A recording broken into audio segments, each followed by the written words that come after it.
Finally मैं ये कहना चाहूंगा, ये आईफोन सेट हो चुका है और सेट से मेरे कहने का क्या मतलब है वो मैं बताता हूँ। जय हिंद दोस्तों, क्या हाल है। वैसे बाय द वे ये हमारी पहली वीडियो है अपने नए ऑफिस या स्टूडियो से। आई होप और बेटर एक्सपीरियंस मिल सके आप स्टार्टिंग फ्रॉम दिस। वेलकम दोस्तों, स्वागत है आपका टू दिस। हालांकि इस बीच में बहुत कुछ हुआ है जिसे आप सब लोग में से बहुत सारे लोग ऐसे हैं जो आज बहुत पहले से जुड़े हुए हैं। चाहे मैं एक छाता लेके वीडियो बनाता था बारिश में। जय हिंद दोस्तों, क्या हाल है। चाहे ऐसे बना रहा हूँ, आप सब लोग जानते हैं। अब डेफिनेटली इस बीच मैंने काम किया, लेकिन आप लोगों का साथ नहीं होता तो फिर मतलब नहीं था सबका। एंड अभी तो टीम भी है, तो मैं तो जो करता हूँ, लेकिन उसके साथ आप सबको, पूरी टीम को, सबको क्रेडिट जाता है। सबको थैंक यू। खैर आज हम लोग आईफोन 17 की बात करने वाले हैं। आईफोन 17 प्रो का वीडियो ऐसे मैं दे चुका हूँ। उसके बाद मैंने सोचा था आईफोन एयर का वीडियो दूंगा, लेकिन कमेंट सेक्शन में सबसे ज्यादा था कि आईफोन 17 की बात की जाए, क्योंकि इसको बहुत बड़े बड़े अपग्रेड बोला जा रहा है। बट एक्चुअल में इट्स नॉट अपग्रेड। मैं क्लियर करता हूँ मैं कहना क्या चाहता हूँ। क्विकली अनबॉक्स कर लेते हैं। वैसे बॉक्स आईफोन का एज यूजुअल वही स्टाइल में है जैसे आता है। बॉक्स के ऊपर उसी कलर का आईफोन छपा था जिस कलर का आईफोन है बॉक्स के अंदर, और type C to type C cable है। और उसके अलावा बॉक्स में और तो कुछ है नहीं। यहाँ पे कोई स्टिकर, यूजर मैनुअल भी नहीं है, सिर्फ इजेक्टर पिन मिला हुआ है। और ये रहा हमारे पास मेन आईफोन 17। और पहली बार जब ये आईफोन 17 बाहर आता है तो इस देख के जाहिर सी बात है, अगर आप डिजाइन देखेंगे सिमिलर टू आईफोन 16। हालांकि इसमें चेंजेस है, मैं बताता हूँ कैसे। लेकिन अगर एक बैक साइड से आप देखेंगे ना, वैसे ही है, बस कलर यहाँ पे थोड़ा लाइट कलर हो गया है और कलर ऑप्शंस 5 आ चुके हैं। मेरे पास लेवेंडर कलर है और ये वाले कलर ज्यादा लोगों को अट्रैक्ट कर सकते हैं कंसिडरिंग बहुत ज्यादा ब्राइट कलर से। मे बी आपका ओपिनियन अलग हो, पर कम से कम आईफोन एयर और आईफोन 17 में जो कलर ऑप्शन है वो बेटर लगे मुझे आईफोन 17 प्रो के कलर ऑप्शन से। मैं आईफोन 17 प्रो यूज कर रहा हूँ। मेरे वाले पे भी तो स्क्रैच नहीं आया, कुछ ऐसे कॉइन या कीज को रखा नहीं है मैंने पॉकेट में, बट मैं टेस्ट करूंगा।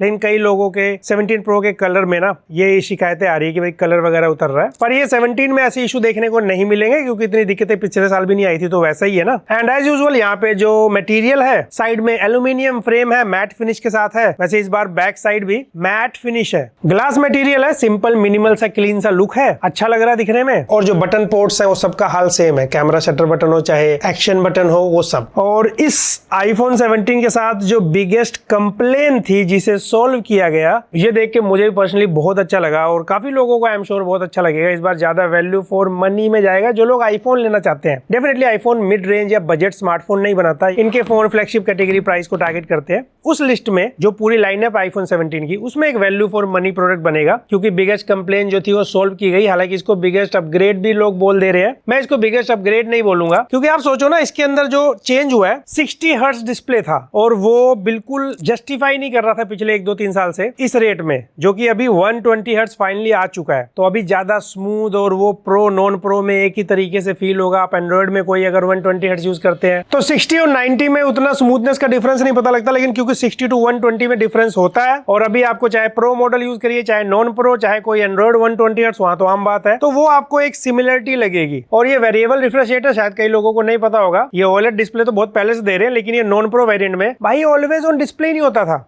क्योंकि वेरिएबल रिफ्रेश रेट नहीं होता था। तो इस बार 120 हर्ट्ज भी हुआ है, वेरिएबल रिफ्रेश रेट भी है, तो यहाँ पर ऑलवेज ऑन डिस्प्ले का ऑप्शन भी मिल जाएगा, जो कि अच्छी बात है। और इसी को सबसे बड़ा डेफिनेटली अपग्रेड बोला जा रहा है। मैंने क्यों कहा इट्स नॉट अपग्रेड, ये एक एक्चुअल में एसेंशियल था जो ये नहीं दे रहे थे सैडली। आप ये सोचिए, आप ऐसा पैसा दे रहे किसी भी प्रोडक्ट के लिए जिसमें वो चीज होनी चाहिए थी, जस्ट लाइक फॉर्च्यूनर लेकिन उसके अंदर वो चीजें नहीं है जो देनी चाहिए थी, क्योंकि बाकी सब दे रहे हैं। बट मैं हाँ, इसे बिगेस्ट अपग्रेड की जगह ये बोलूंगा कि ये बहुत जरूरी था, जो कि कमी थी उसे दूर की गई है। हालांकि इसी चीज के साथ कुछ चीजें और अच्छी लगेंगी आपको, जैसे कि पहले जो डिस्प्ले था 6.1 इंच से 6.3 इंच हो चुका है, बेजल्स वगैरह काफी कम है। प्रो नॉन प्रो फ्रंट से अब आपको फर्क नहीं पता लगता उतना। डिस्प्ले निट्स ब्राइटनेस नंबर भी बढ़ चुका है, 2000 निट्स से 3000 निट्स जा चुका है। ऑलरेडी काफी ब्राइट डिस्प्ले है, तो डिस्प्ले आपको काफी अच्छी लगने वाली। इनफैक्ट जो सिरेमिक शील्ड प्रोटेक्शन था, ग्लास प्रोटेक्शन, इस बार सिरेमिक शील्ड 2 है, तो थोड़ा बहुत प्रोटेक्शन में भी, स्क्रैच वगैरह में भी हेल्प करेगा। एंड एंटी रिफ्लेक्शन कोटिंग भी बोली गई है। ये मैंने आपको आईफोन 17 प्रो में भी दिखाया था। थोड़ा रिफ्लेक्शन कम करता है, लेकिन थोड़ा, क्योंकि एंटी रिफ्लेक्शन डिस्प्ले हमने स्मार्टफोन में सबसे ज्यादा वही S24 अल्ट्रा से देखा था, याद होगा आपको, S25 अल्ट्रा में भी है। उतना नहीं करते ये, बट करते हैं, जो कि नॉर्मली बाकी फोन में नहीं होता, तो वो फर्क दिखता है।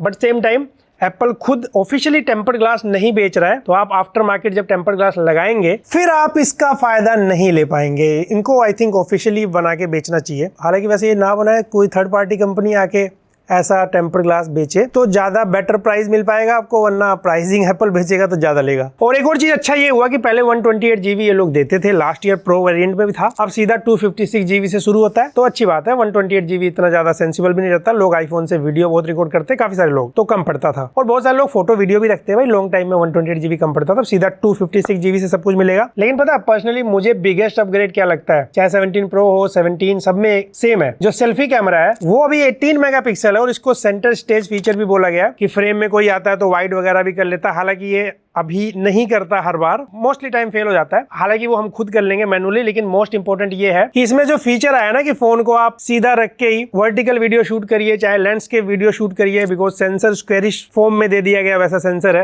वो रिकॉर्ड कर सकता है, कंफर्टेबल भी लगता है फोन पकड़ने में। मैंने 17 प्रो में वैसे ये फीचर दिखाया था, फर्क भी बताया था, but day to day life मैंने थोड़ा इसको और यूज किया, मतलब मुझे काफी अच्छा लगा और क्वालिटी भी इंप्रूव हुई है, ऐसा नहीं किसी फीचर इंप्रूव हुए। तो सेल्फी के डिपार्टमेंट में इन्होंने इस समय बहुत बढ़िया काम किया, ये बिगेस्ट अपग्रेड लगा जो फीचर और जिस तरीके से इंप्लीमेंट किया। और सबसे अच्छा ये भी लगता है कि आप कैसे भी अभी सेल्फी वीडियो रिकॉर्ड करिए, ऐसे करके तो वीडियो रिकॉर्ड करिए और सिंपली माइक वगैरह का कोई रिस्क है नहीं ढकने का, वीडियो रोका हमने, एडिट ऑप्शन में जाके इन फ्रेम ऑडियो ऑप्शन सेलेक्ट करिए, ऑडियो भी अच्छी आएगी। ये फीचर पहले से था, मैं प्रैक्टिकलिटी एक्सप्लेन कर रहा था। अभी भी एक चीज है जो कि मिसिंग है इस रेट में, इन्होंने अपग्रेड नहीं किया, वो है इसका USB जनरेशन। ये जनरेशन 2 है, ओल्ड वाला, प्रो में फास्ट वाला है। ये उनके लिए होता है जो ज्यादातर डाटा बहुत ज्यादा ट्रांसफर करते हैं, उनके डेली लाइफ में काम आता है, क्योंकि USB जनरेशन 3 फास्ट नहीं मच फास्टर होता है। बाकी सारी चीजें इसके साथ लाइक आपको IP68 डेफिनेटली मिलेगा, अच्छे क्वालिटी का डुअल स्टीरियो स्पीकर मिलेगा, हैप्टिक मोटर अच्छा था, अच्छा है। हाँ, इसका वेट थोड़ा सा बढ़ा है, पहले 170 ग्राम था, अभी 177 ग्राम हुआ है। बैटरी एप्पल डायरेक्टली मेंशन नहीं करता, प्लेबैक मेंशन करता है, पहले 22 आवर्स से भी 29 आवर्स क्लेम कर रहे हैं। ये समरीना वगैरह पे चेक करें तो उनके हिसाब से 3561 mAh था पहले, अभी 3692 mAh हो गया है। तो यहाँ पे आपको 16 के कंपैरिजन में बेटर बैटरी लाइफ मिलना चाहिए। चार्जिंग वगैरह भी 20 वोट टू 40 वोट हो गई है, मैक्स सेफ भी 22 वोट से भी 25 वोट सपोर्ट कर सकता है। और उसी के साथ अगर बात करें इसके परफॉर्मेंस की, तो आपको तो पता ही है जो प्रो वेरिएंट होता है, अभी इस साल A19 चिपसेट आया ना, तो प्रो में प्रो वर्ड यूज होता है A19 प्रो, नॉन प्रो में सिंपल A19 कह देते हैं। एक्चुअल में फर्क भी है, जीपीयू के कोर ज्यादा है प्रो वेरिएंट में, ज्यादा टेक्निकल नहीं जाएंगे, वो तो आप गूगल पे देख लेना, मैं कुछ चीजें दिखा देता हूँ। प्रो वर्सेस नॉन प्रो में ये आप डिफरेंस देख सकते हो। जैसे अंतुतु स्कोर चेक करें ना, तो आईफोन 17 प्रो का थोड़ा ज्यादा आएगा, सीपीयू स्कोर में उतना बड़ा फर्क नहीं मिलेगा, जीपीयू स्कोर में फर्क मिलेगा। या फिर अगर हम single core multi core score check करते हैं, आईफोन 17 प्रो यानी कि एप्पल का A19 प्रो चिप जो है वो बेटर परफॉर्म करेगा, तो परफॉर्मेंस डेफिनेटली इंप्रूव मिलेगा। मैंने लास्ट टाइम एग्जांपल भी दिया था, जस्ट लाइक स्नैपड्रैगन 8 Gen 3 से अभी आप 8 Elite पे आ गए हो, तो वैसा एग्जांपल कुछ यहाँ सेट होता है iOS के लिए। मोस्टली यूजर के लिए पहले वाला प्रोसेसर भी फास्ट था, ये वाला भी फास्ट है, और उसी के साथ iOS 26 मिल जाएगा। iOS 26 अभी पूरा चेंज किया इन्होंने, नंबर भी चेंज कर दिया ना, 18 से सीधा 26। इसको तो मैंने इनिशियली चेक किया आईफोन 17 को, तो वो तो मैं शेयर कर रहा हूँ आपसे। सेम टाइम आईफोन 17 प्रो भी डेली बेसिस पे यूज किया जा रहा है। एनिमेशन फास्ट हुए, वो क्लियर फील होता है, लेकिन मैंने शेयर किया था ना, थोड़ा सा कहीं कहीं एनिमेशन अनलॉक करते हैं तो वो स्मूथली जाता है, बहुत अच्छे से जाता है, बट 10 में से 3 बार वो एक जिटर आ जाता है। पहले ये सब नहीं होता था iOS में। iOS 18 से थोड़ा iOS में ना बहुत चीजें ऊपर नीचे होती हैं, बाकी मजा अब आएगा ना, क्योंकि एंड्रॉइड में ऑलरेडी बहुत सारे फीचर्स होते हैं। iOS फीचर्स में कई चीजों में रोक के रखता है, अभी धीरे धीरे लोग कई फीचर्स ऐड करते जा रहे हैं। ओवर द टाइम हमने नोटिस किया iOS 18 से कि उतना रिफाइन UI अभी नहीं रह गया है जैसे पहले होता था, बट हो सकता है iOS 26 और रिफाइन हो ओवर द टाइम, 1-2 अपडेट से भी नया आया है, तो देखते हैं वो जिटर वगैरह हो सकता है बेटर हो जाए। बाकी एनिमेशन वगैरह फास्ट हुआ है, वो क्लियर फील होता है, और UI में चेंजेस भी हुए हैं, वो तो आप किसी भी iOS 26 की वीडियो देख लेंगे। एंड व्हाट अबाउट कैमरा, तो कैमरा में यहाँ पे देखिए मेन कैमरा 48 मेगापिक्सल है, ultra wide angle camera 12 megapixel से सीधा 48 मेगापिक्सल हो चुका है। सेल्फी इंप्रूवमेंट तो मैंने आपको बता दिया, 12 मेगापिक्सल से 18 मेगापिक्सल हुआ, कैसे काम कर रहा है। बाकी एज यूजुअल नॉन प्रो में टेलीफोटो लेंस नहीं होता, यहाँ पर भी नहीं मिलेगा। वो अलग बात है, एप्पल क्या करता है 2x जूम को ही 2x टेलीफोटो बोल देता है। मैं तो सोच रहा हूँ वीवो, सैमसंग, ये शाओमी कल को 100x टेलीफोटो ना बोल दे। बेसिकली इनका कहने का मतलब ये होता है 2x भी कर लेंगे आप तो भी हमें क्वालिटी अच्छी मिलेगी, और मिलती भी है, बट टेलीफोटो बोलना एक मिसलीडिंग वर्ड है। और अगर फोटोज की बात करें तो मैंने आईफोन 17 प्रो की वीडियो में 16 प्रो से कंपेयर करके दिखाई थी चीजें क्या चेंज हुई हैं। सैडली मेरे पास आईफोन 16 नहीं है। तो मैं आईफोन 16 वर्सेस आईफोन 17 में रिजल्ट इंप्रूवमेंट तो नहीं बता पाऊंगा, लेकिन हमें पता है हर साल काफी टाइम से भाई वीडियो देता है। आईफोन 16 भी था मेरे पास पहले, थोड़ा बहुत कलर ट्यूनिंग में इंप्रूवमेंट दिखेगा जैसे आईफोन 17 प्रो में दिखा था। थोड़ा बहुत एज डिटेक्शन इंप्रूव हुआ था 17 प्रो में, तो यहाँ पर भी दिखेगा, बिकॉज प्रोसेसर वगैरह तो वही है और इमेज प्रोसेसिंग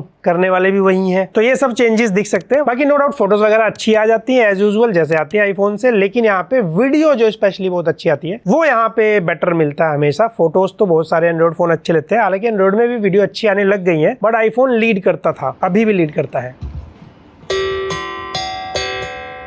अलग अलग सिचुएशन को कंसीडर किया जाए तो, वरना एंड्रॉइड फ्लैगशिप भी अच्छी वीडियो देते हैं। बाकी कुछ अगर आप फर्क जानना चाहते हैं 17 प्रो वर्सेस नॉर्मल 17 में, एक तो एक्स्ट्रा कैमरा नहीं है, वो तो मैंने बता ही दिया। क्या वीडियो रिकॉर्डिंग वगैरह में भी कुछ फर्क होता है क्या? देखिए 4K 60 FPS जा सकते हैं दोनों ही फोन से। बाकी सिनेमैटिक वीडियो 4K 30 FPS चाहे प्रो हो चाहे नॉन प्रो दोनों से रिकॉर्ड कर सकते हैं। हाँ, यहाँ पे दो फर्क जरूर मिलेगा। पहला कि 17 प्रो में आप 4K 120 FPS जा सकते हैं, आईफोन 17 में नहीं जा सकते, वही 1080p आप 240 FPS मिलेगा। और दूसरा प्रो वेरिएंट में प्रो रेज वीडियो वगैरह शूट कर सकते हैं, नॉन प्रो यानी कि आईफोन 17 में नहीं कर सकते। हालांकि प्रो रेज वीडियो वगैरह नॉर्मल यूजर नहीं रिकॉर्ड करते, क्योंकि उसे रिकॉर्ड करके उसमें कलर ग्रेडिंग की जाती है, बहुत सारी चीजें होती है। लेकिन 4K 120 FPS जरूर हर कोई यूज करता है, तो अगर आप देख लीजिएगा आपके कितने काम आता है। तो यही पूरी कहानी थी आईफोन 17 की। ओवरऑल कहानी ये है, प्राइस 83,000 इंडिया से बाहर की प्राइसिंग से कंपेयर करें तो 3,000 प्राइस बढ़ाया गया है। स्पेसिफिकली इंडिया से कंपेयर करें तो 256 GB से अगर लास्ट ईयर से कंपेयर करें तो प्राइस कम फील होगा। लेकिन जो एक्सपीरियंस में जो फर्क मिलेगा उसकी कहानी यही है कि एक तो डिस्प्ले इंप्रूवमेंट मिलेगा, ब्राइटनेस के साथ साथ 120 हर्ट्ज, ये डे टू डे लाइफ में काम आता है, चाहे ऑलवेज ऑन डिस्प्ले जैसे मैंने बताया, ये भी बेटर सेल्फी मिलने वाली है। और परफॉर्मेंस तो एज यूजुअल हर साल जैसे धीरे धीरे अपग्रेड होता रहता है, वैसे यहाँ पर भी अपग्रेड मिलेगा। वो नेक्स्ट ईयर आएगा तो फिर उतना ही अपग्रेड किया जाएगा। सो हाँ, मैं ये जरूर कह सकता हूँ इस बार आईफोन 17 को ओवरऑल फाइनली ये सेट हुआ। अब तक अनसेट था कि हमसे 80,000 रुपया लिया जा रहा था, ना ही 120 हर्ट्ज मिल रहा था, 128 GB दे देते थे base variant, always on display ना देना, मतलब हद होती है किसी चीज की। शायद एप्पल वाले ये सोचते थे लोग आईफोन को तो उल्टा रखते हैं ना टेबल पे